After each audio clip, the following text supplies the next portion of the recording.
আসসালামু আলাইকুম সম্মানিত ভিউয়ার্স এবং আমার সুপ্রিয় শিক্ষার্থীরা, একাদশ এবং দ্বাদশ শ্রেণীর রসায়ন দ্বিতীয় পত্রের দ্বিতীয় অধ্যায়ের অর্থাৎ জৈব রসায়নের ক্লাসে তোমাদেরকে স্বাগতম। সুপ্রিয় শিক্ষার্থীরা, আজ আমরা একটা বিশেষ সংকটের মধ্যে আছি। দীর্ঘকালীন সময়ে আমাদের শ্রেণী কার্যক্রম বন্ধ আছে। সুপ্রিয় শিক্ষার্থীরা, তোমরা শিক্ষকের সামনে এসে শ্রেণীকক্ষে ক্লাস করতে পারছো না, তাই বলে কি আমাদের এই শেখানো কার্যক্রম বন্ধ হয়ে যাবে? আমাদের শ্রেণী কার্যক্রম কি বন্ধ হয়ে যাবে? না, তাই নয়। আমরা অনলাইন ভিত্তিকভাবে নিয়মিত ক্লাস নিয়ে যাচ্ছি। আমার প্রত্যাশা থাকবে প্রত্যেক বিজ্ঞান শিক্ষার্থীর কাছে আমাদের এই ক্লাসগুলা তোমরা যাতে নিয়মিতভাবে ফলো করো, তাহলে আর কোনো সমস্যা হবে না। বইটা খুলে বইয়ের সাথে মিলিয়ে আমাদের অনলাইন ক্লাসগুলো যদি তোমরা দেখো, তাহলে আমার বিশ্বাস তোমাদের সমস্যা হবে না, সিলেবাস তোমরা আয়ত্তে নিয়ে আসতে পারবে। সুপ্রিয় শিক্ষার্থীরা, আমার ধারাবাহিকভাবে জৈব রসায়নের নিয়মিত ক্লাসে আজকে পাঠের বিষয় হচ্ছে জ্যামিতিক সমানুতা। জ্যামিতিক সমানুতা আলোচনা করার আগে আমরা দেখি এই জ্যামিতিক সমানুতা তার আগে স্টেরিও সমানুতা সম্বন্ধে একটু ধারণা নেওয়া আমাদের বিশেষ প্রয়োজন। কারণ আমরা সবাই জানি সমানুতাকে প্রথমে দুটি ভাগে ভাগ করা হয়েছে। তার একটি হলো গাঠনিক সমানুতা, যা আমি পূর্বের ক্লাসে গাঠনিক সমানুতা সম্বন্ধে বিস্তারিত একটা ক্লাস নিয়েছি, আলোচনা করেছি। এরপরে রয়েছে সমানুতার আরেকটি উল্লেখযোগ্য প্রকারভেদ, তা হচ্ছে স্টেরিও সমানুতা। আবার স্টেরিও সমানুতাকে দুটি ভাগে ভাগ করা হয়েছে। একটি হলো জ্যামিতিক সমানুতা বা সিস্টান সমানুতা এবং আরেকটি হলো আলোক সক্রিয় সমানুতা। সুপ্রিয় শিক্ষার্থীরা, আজকের ক্লাসে আলোচনা করব মূলত জ্যামিতিক সমানুতা। তার আগে স্টেরিও সমানুতা সম্বন্ধে কিছু ধারণা দেব। স্টেরিও শব্দটি মূলত গ্রিক শব্দ থেকে এসেছে, যার অর্থ হচ্ছে ত্রিমাত্রিক বিন্যাস। স্টেরিও গ্রিক শব্দটির বাংলা অর্থ হচ্ছে ত্রিমাত্রিক বিন্যাস।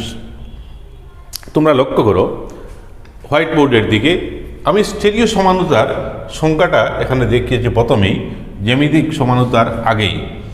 গ্রিক স্টেরিও শব্দটির অর্থ হলো ত্রিমাত্রিক স্থান। স্টেরিও সমানুতা সাধারণত অনুষ্ঠিত বিভিন্ন পরমাণু বা মূলকের চতুর্যুজী কার্বনের ত্রিমাত্রিক সজ্জা বা বিন্যাসের পার্থক্যের জন্য সৃষ্টি হয়। স্টেরিও সমানুর ত্রিমাত্রিক চিত্রকে কনফিগারেশন বলে। সুপ্রিয় শিক্ষার্থীরা, মনে রাখবে এই স্টেরিও সমানুতার যে সমানুক পদার্থ আছে, এদের যে ত্রিমাত্রিক চিত্র বা স্টেরিও কনফিগারেশন, এদেরকে আরেকটা নামে সমানুগুলাকে বলা হয় কনফিগারেশন। এ কথাটি মনে রাখবে। স্টেরিও সমানুতা মূলত দুই প্রকারের, একটা হচ্ছে জ্যামিতিক সমানুতা, একটি আলোক সক্রিয় সমানুতা। তাইলে স্টেরিও সমানুতা সম্বন্ধে আমরা ধারণা পেলাম। কি পেলাম? অর্থাৎ স্টেরিও শব্দটির অর্থ হচ্ছে ত্রিমাত্রিক বিন্যাস। কোনো যৌগের অণুর পরমাণুগুলার এই ত্রিমাত্রিক বিন্যাসকেই মূলত বলা হয় স্টেরিও সমানুতা। এটি আবার দু ধরনের, একটি হচ্ছে এই জ্যামিতিক বা সিস্টান সমানুতা, আর একটি হচ্ছে আলোক সক্রিয় সমানুতা।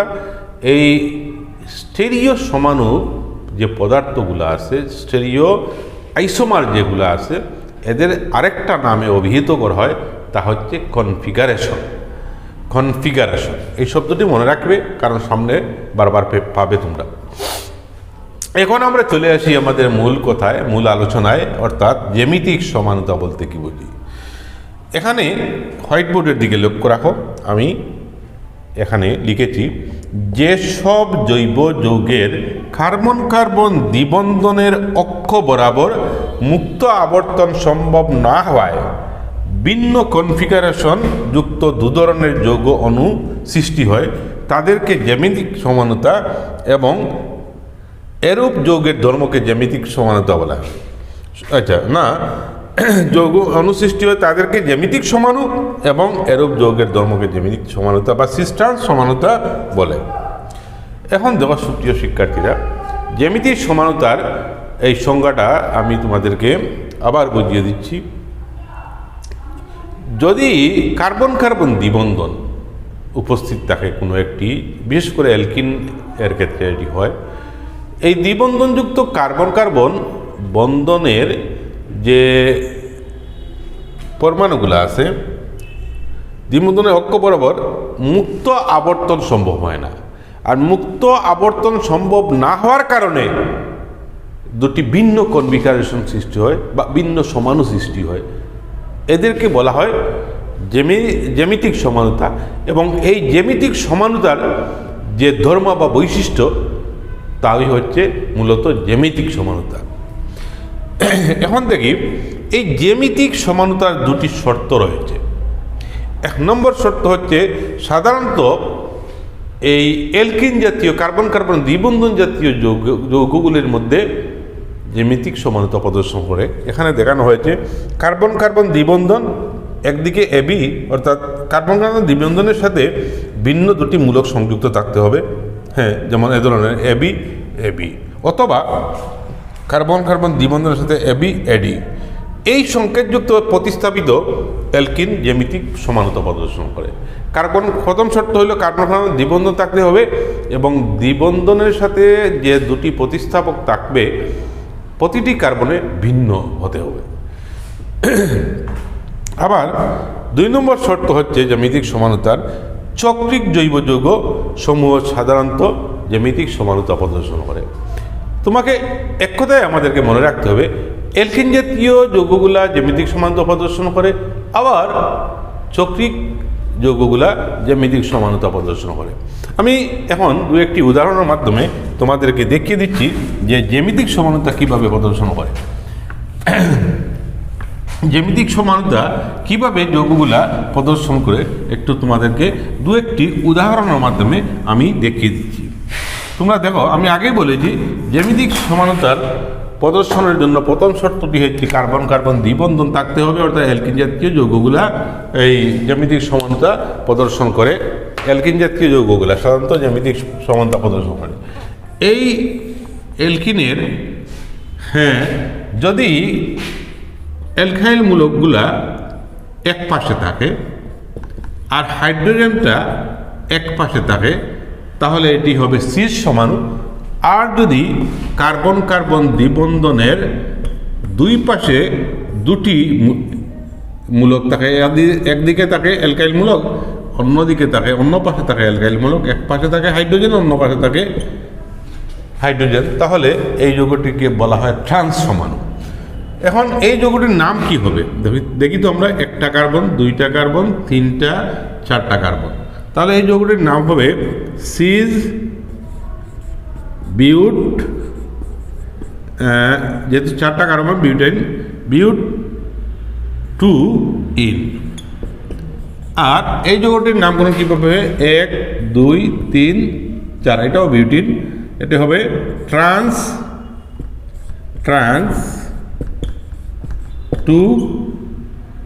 বিউট 2 ইন বা trans two butene, trans but 2 ene, trans but 2 ene. এই হবে এই যৌগের নামকরণের ক্ষেত্রে। এই জ্যামিতিক সমানতার দুটি কনফিগারেশন, একটি হচ্ছে সিস সমাণু, একটি হচ্ছে ট্রান্স সমাণু, এভাবে দেওয়া যায়। এটি হচ্ছে সিস বিউট 2 ইন, এটি হচ্ছে ট্রান্স বিউট 2 ইন। আরেকটা দেখাই তোমাদেরকে, যেমন এ ধরনের যদি হয় কার্বন কার্বন দ্বিবন্ধন, হ্যাঁ, একদিকে যদি আমি অ্যালকাইল মূলকগুলো একদিকে দেখাই, একটু বড় করে দেখাই এটাকে, CH3 হাইড্রোজেন একদিকে, তাহলে এই যৌগটি কী হবে, 1 2 3 4 5, যৌগটি হবে 5টি কার্বন বিশিষ্ট। সুতরাং এটি হবে সিজ পেন্ট 2 ইন। আর যদি এভাবে দেই, সিজ কার্বন দ্বিবন্ধন, কার্বন কার্বন দ্বিবন্ধনের এক পাশে অ্যালকাইল মূলক, অন্য পাশে অ্যালকাইল মূলক, একটি হচ্ছে মিথাইল মূলক, একটি হচ্ছে ইথাইল মূলক, আর হাইড্রোজেনগুলো দুই পাশে যদি দেই, তাহলে এটি কি হবে, 1 2 3 4 5। তাহলে এটি কি হবে, এটি হবে ট্রান্স, যেহেতু অ্যালকাইল মূলকগুলা বিপরীত পাশে আছে, ট্রান্স প্যান্ট টু ইন, এভাবে নামকরণগুলি করতে হবে জ্যামিতিক সমানতার কনফিগারেশনগুলো। সুপ্রিয় শিক্ষার্থীরা ভালো করে লক্ষ্য করো, দেখো শর্ত হচ্ছে প্রথমত যে কার্বন কার্বন দ্বিবন্ধন থাকবে এবং দ্বিবন্ধনটা এমনভাবে থাকবে যদি কার্বন কার্বন দ্বিবন্ধনের একই পাশে অ্যালকাইল মূলকগুলা পড়ে তাহলে ধরে নিতে হবে এটি সিস সমাণু। আর যদি বিপরীত পাশে অ্যালকাইল মূলকগুলা উপস্থিত থাকে, যেমন এদিকে, এগুলো হচ্ছে ট্রান্স সমাণু। তাহলে তোমরা খুব সহজে সিস সমাণু এবং ট্রান্স সমাণু বুঝে গেলে তাহলে জ্যামিতিক সমানতা বোঝা তোমার পক্ষে খুবই সহজ এবং সহজ ব্যাপার। এগুলো কিন্তু পরীক্ষায় আসে, একটু খেয়াল রাখবে। আরেকটা উদাহরণ দিয়ে দেখাচ্ছি তোমাদেরকে। বইতে কিন্তু বিস্তারিত ব্যাখ্যা আছে, বইটাও খুলে দেখে নিও। আমার ক্লাসের সাথে যদি মিলাইয়া ওই বইটা খুলে একটু খেয়াল রাখো, অবশ্যই এগুলো তোমার কাছে খুব সহজ মনে হবে, নতুবা নয়। এখানে একটি কি দেব, একটা সাইক্লিক কম্পাউন্ড অর্থাৎ চক্রীয় যৌগ। এই চক্রীয় যৌগের মধ্যে 3টা কার্বন আছে, 1 2 3। এখন যদি আমি অ্যালকাইল মূলকগুলা এক পাশে দিই, যেমন যে কোনো একটি পাশে যদি আমি অ্যালকাইল মূলকগুলা তোমাকে দেখাই, তাহলে এখানে খেয়াল রাখো CH2, এটা হবে এটি এক পাশে যদি অ্যালকাইল মূলক দিই আর এক পাশে হাইড্রোজেন দিই, তাহলে কি হচ্ছে, এটা 1 2 3। হ্যাঁ, তাহলে 1 2 ডাইমিথাইল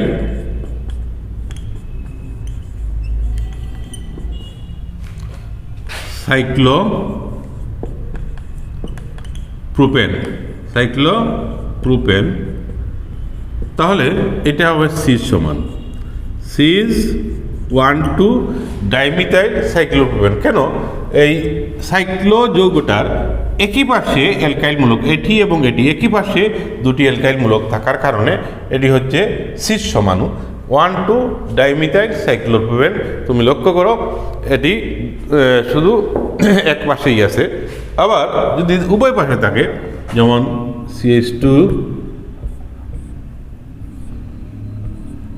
এভাবে যদি থাকে উভয় পাশে,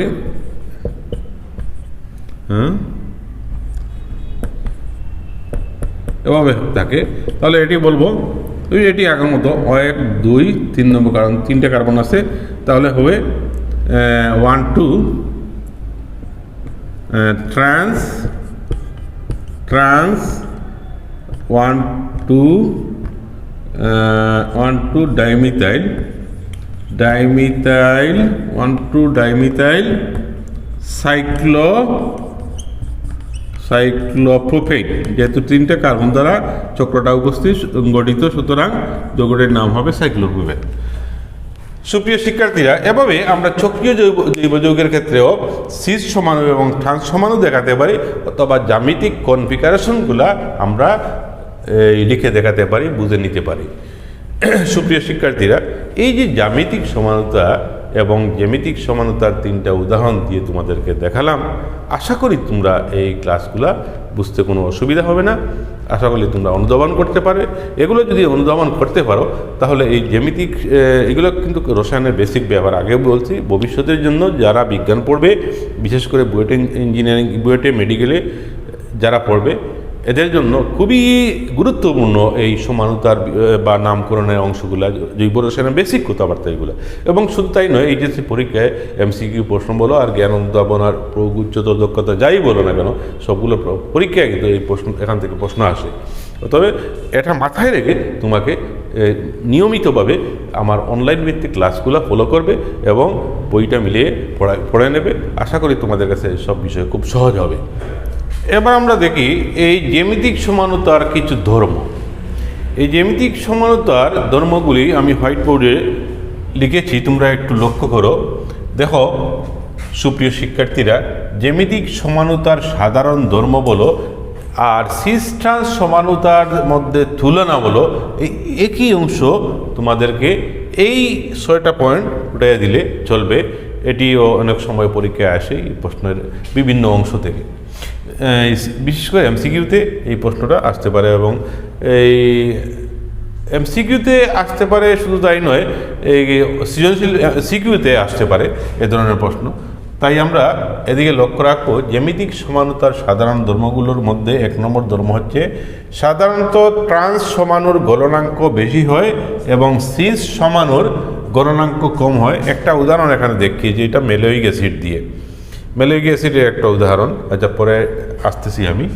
2 নম্বর দেখো যে সিস সমানুর সুস্থিতি কম, সেহেতু সিস সমানুর দহন তাপ বেশি হয়। সিস সমানুর সুস্থিতি ট্রান্স সমানুর চেয়ে কম, যার কারণে সিস সমানুর দহন তাপ বেশি হয় ট্রান্স সমানুর চেয়ে। 3 নম্বর পয়েন্টে আছে ট্রান্স সমানুর চেয়ে সিস সমানুর ঘনত্ব পানিতে দ্রাব্যতা প্রতিসরাঙ্ক বেশি হয়। ট্রান্স সমানুর চেয়ে সিস সমানুর ঘনত্ব পানিতে দ্রাব্যতা প্রতিসরাঙ্ক দহন তাপ এগুলি বেশি হয় সিস সমানুর। এখানে সিস ট্রান্স সমানুর একটি উদাহরণ হলো ম্যালোয়িক অ্যাসিড। এটি হলো ম্যালোয়িক অ্যাসিড, যার IUPAC পদ্ধতিতে নামকরণ করলে আমরা পাই সিস বিউটিন ডাইউইক অ্যাসিড। দুইটা কার্বক্সিলিক মূলক থাকার কারণে এটাকে বলা হয় ডাইওয়িক অ্যাসিড, অর্থাৎ সিস বিউটিন ডাইওয়িক অ্যাসিড। সিস এই জন্য বলবো যেহেতু কার্বন কার্বন দ্বিবন্ধনের একই পাশে কার্যকরী মূলকগুলা উপস্থিত আছে এবং হাইড্রোজেনগুলা একই পাশে আছে, যার কারণে আমি এটাকে সিস সমাণু বলবো। এবং কার্যকরী মূলক কার্বন দ্বিবন্ধনের বিপরীত পার্শ্বে কার্বক্সিলিক মূলক থাকার কারণে এটাকে আমি ট্রান্স সমাণু বলবো। সুতরাং IUPAC পদ্ধতিতে এর নামকরণ হবে সিস বিউটিন ডাইওয়িক অ্যাসিড। এটি সিস সমাণু, যার এই গলনাঙ্ক মেল্টিং পয়েন্ট হচ্ছে 135 ডিগ্রি সেন্টিগ্রেড। আবার ট্রান্স বিউটিন ডাইওয়িক অ্যাসিড, যার গলনাঙ্ক বা মেল্টিং পয়েন্ট হচ্ছে 278 ডিগ্রি সেন্টিগ্রেড। এখন লক্ষ্য করো শিক্ষার্থীরা, এই ম্যালোয়িক অ্যাসিড যৌগটির সিস সমাণু এবং ট্রান্স সমাণু অর্থাৎ দুটি কনফিগারেশন এখানে দেখানো হলো। এখান থেকে আমরা বুঝতে পারি সিস সমাণুর গলনাঙ্ক কম এবং ট্রান্স সমাণুর গলনাঙ্ক বেশি। এই উদাহরণ থেকে এটি পরিষ্কার হয়ে গেছে। তোমরা দেখো কিন্তু আবার ঘনত্ব, প্রতিসরাঙ্ক, দ্রাব্যতা এগুলো সিস সমাণুর ট্রান্স সমাণুর চেয়ে বেশি। সিস সমাণুর পানিতে দ্রবণীয়তা ট্রান্স সমাণুর চেয়ে বেশি, এগুলো আবার চলে আসছে। হ্যাঁ, দ্রাব্যতা বলো আর দ্রবণীয়তা বলো, এটি সিস সমাণুর পানিতে দ্রবণীয়তা ট্রান্স সমাণুর চেয়ে বেশি। শুধুমাত্র খেয়াল রাখতে মেল্টিং পয়েন্টটা শুধু ট্রান্স সমাণুর বেশি সিস সমাণুর চেয়ে। আর বাকি অন্যান্য ধর্মগুলো, বিশেষ করে দ্রাব্যতা, প্রতিসরাঙ্ক, দ্রবণীয়তা সবগুলা সিস সমাণুরই বেশি ট্রান্স সমাণুর চেয়ে। 6 নম্বর পয়েন্টে দেখানো হয়েছে সিস সমাণুর স্ফুটনাঙ্ক ও ঘনত্ব ট্রান্স সমাণুর চেয়ে বেশি হয়। তাহলে কি বুঝলাম? এই যে জ্যামিতিক সমানুতা বলো আর সিস ট্রান্স সমানুতার ধর্মগুলো থেকে আমরা একটা বিষয় পরিষ্কার হয়ে গেছে আমাদের কাছে, যে শুধুমাত্র ওই যে গলনাঙ্ক, যেটা গলনাঙ্ক বলতে আমরা কি বুঝি, কোনো একটি কঠিনাকার পদার্থ যখন যে তাপমাত্রায় গলতে শুরু করে সেই তাপমাত্রাকে বলা হয় গলনাঙ্ক বা melting point. So melting point is a temperature when a substance start to melt as is called melting point। এখানে সংক্ষেপে MP দিয়ে দেখানো হয়েছে। এখানে এই ম্যালোয়িক অ্যাসিড থেকে ম্যালোয়িক অ্যাসিডের যে দুটি কনফিগারেশন আছে এখানে দেখানো হয়েছে, এই সিস বিউটিন ডাইওয়িক অ্যাসিড, একটা ট্রান্স বিউটিন ডাইওয়িক অ্যাসিড। সুতরাং সিস সমাণুর গলনাঙ্ক 135 ডিগ্রি সেন্টিগ্রেড, আবার ট্রান্স সমাণুর গলনাঙ্ক হচ্ছে 278 ডিগ্রি সেন্টিগ্রেড। সুতরাং সিস সমাণু এবং ট্রান্স সমাণুর ধর্ম বলো আর তুলনা বলো যদি করতে হয়, তাহলে আমরা বলবো যে সিস সমাণুর চেয়ে ট্রান্স সমাণুর গলনাঙ্ক বেশি হয়। আর বাকি যত ধর্ম আছে, বিশেষ করে এই দ্রাব্যতা, দ্রবণীয়তা, প্রতিসরাঙ্ক, দহন তাপ, এগুলা কিন্তু সিস সমাণুর বেশি হয় ট্রান্স সমাণুর চেয়ে। এই সারমর্ম আমরা এই জ্যামিতিক সমান্তর ধর্ম থেকে আমরা পেলাম। সুপ্রিয় শিক্ষার্থীরা, আজকের ক্লাসটা এই যে সমানতার উপর নেওয়া হয়েছে, আরেকটা ক্লাস নেব সমানতার উপর। এই ক্লাস নিয়ে সমানতার পর্বটা আমরা শেষ করব। এটা বলা যায় যে দ্বিতীয় পর্ব এই সমানতার উপরে। প্রথমে নিয়েছি আগের দিন একটা ক্লাস এই গাঠনিক সমানতার উপর। আজকের ক্লাসটা নিলাম জ্যামিতিক সমানতার উপর। পরবর্তী আগামী দিন যে ক্লাসটি নিব সমানতার উপর তা হবে আলোক সক্রিয় সমানতা। সেই ক্লাসের আমন্ত্রণ জানিয়ে সকল শিক্ষার্থীকে আজকের ক্লাস এখন আমি আজকের মতো সমাপ্তি ঘোষণা করছি। তার আগে সবাইকে ধন্যবাদ জানাচ্ছি। সবাই সুস্থ দেহ, প্রশান্ত মন, কর্মব্যস্ত সুখী জীবন নিয়ে আমাদের এই অনলাইন ভিত্তিক ক্লাসগুলো নিয়মিত ফলো করো এবং বইটা খুলে দেখো। অবশ্যই তুমি বেনিফিটেড হবে এই প্রত্যাশা ব্যক্ত করে সবাইকে ধন্যবাদ জানিয়ে আজকের ক্লাস এখনই শেষ করছি। ধন্যবাদ, সবাইকে ধন্যবাদ।